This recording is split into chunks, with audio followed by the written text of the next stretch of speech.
Dans un petit village africain, niché entre de vastes savanes et de hautes collines, vivait un jeune homme nommé Bala. Il était connu pour son esprit vif et son rire contagieux. Cependant, Bala avait une particularité, il était incroyablement crédule. Un jour, alors que le soleil brûlant était à son zénith, Bala se levait à l'ombre d'un grand baobab, savourant une noix de coco fraîche. C'est alors que Samba, son ami rusé, s'approcha furtivement.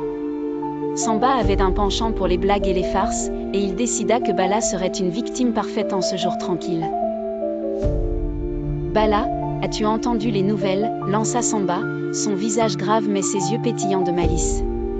Bala, curieux, pencha la tête. « Quelles nouvelles ? » Le chef du village a découvert un moyen de transformer le sable en or, répondit Samba avec un sérieux fin. Les yeux de Bala s'agrandirent de surprise et d'envie. « Comment est-ce possible ?» demanda-t-il, presque incrédule mais sa curiosité piquée.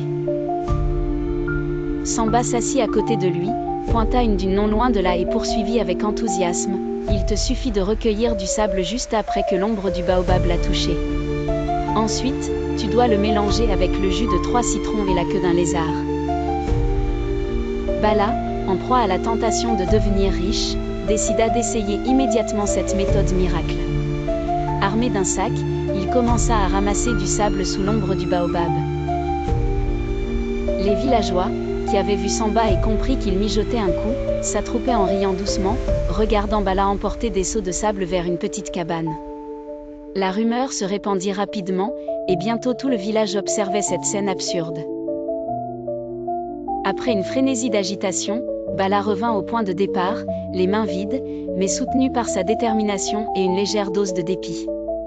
C'est à ce moment que Samba, ne pouvant plus se retenir, éclata de rire.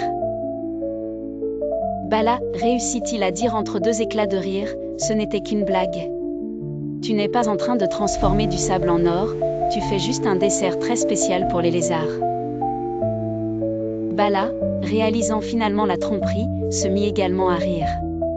Ah, Samba, tu m'as bien eu cette fois-ci, dit-il avec un sourire. Les villageois rirent de bon cœur, applaudissant Bala pour son bon esprit et sa capacité à rire de lui-même. Et depuis ce temps, l'ombre du grand baobab devint un endroit mythique, non seulement pour se reposer à l'ombre, mais aussi comme le lieu de la blague la plus célèbre du village. Bala, bien qu'un peu plus sage, continua à passer ses journées sous le baobab, toujours prêt à vivre d'autres aventures.